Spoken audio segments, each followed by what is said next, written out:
Hey! Aujourd'hui, j'ai envie de te parler de dissociation. Donc déjà, il faut savoir que lorsque le système nerveux se retrouve face à un événement, le système nerveux va juger si cet événement est dangereux ou pas, et s'il considère qu'il est dangereux, il va sécréter certaines hormones qui sont l'adrénaline, la noradrénaline et le cortisol.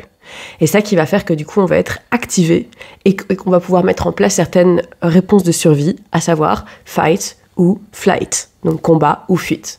Mais si c'est trop pour l'organisme, s'il y a trop de ces hormones qui ont été sécrétées, afin de se protéger et d'éviter la mort du corps, alors le corps va sécréter d'autres hormones qui sont les endorphines.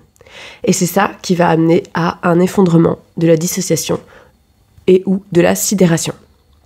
Et donc moi aujourd'hui j'ai envie de te parler de dissociation.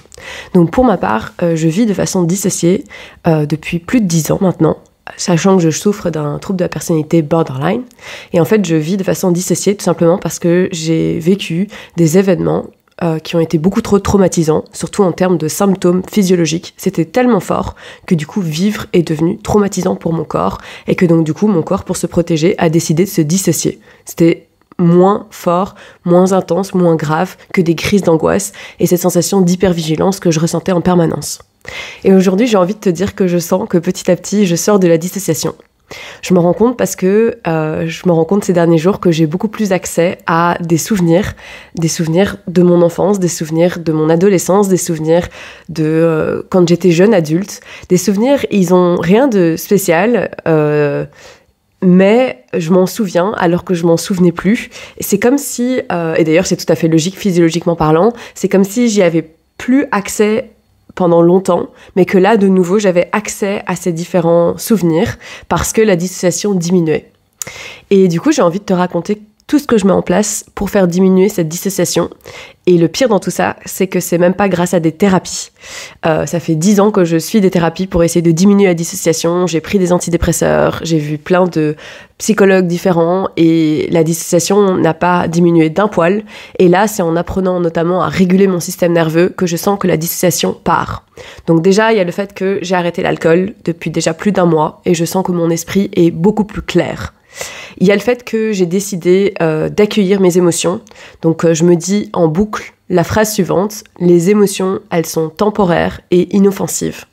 Même si à des moments j'ai la sensation que c'est ignoble, que je vais en mourir, que je me sens désespérée dû au fait que j'ai un trouble de la personnalité borderline, je me suis tellement dit cette phrase que ça allait passer, que maintenant je suis plus prise par les tempêtes émotionnelles comme avant. J'ai mon esprit rationnel qui arrive à refaire surface. Et je sais que ça va passer, et je sais que j'ai besoin de me reposer, ou de manger, ou d'attendre que ça passe, et ça passera. Mais surtout, il y a le fait que j'apprends à réguler mon système nerveux, et ça passe par faire beaucoup de pratiques somatiques au quotidien, donc du breathwork, de la cohérence cardiaque, plein de pratiques en fait qui vont faire que je me sens plus en sécurité avec mon corps, et que du coup, grâce à ça, je peux plus facilement écouter mes besoins, poser mes limites, et avoir du coup un environnement plus sécurisant et plus bienveillant parce que j'ai arrêté beaucoup de relations que je considérais comme toxiques.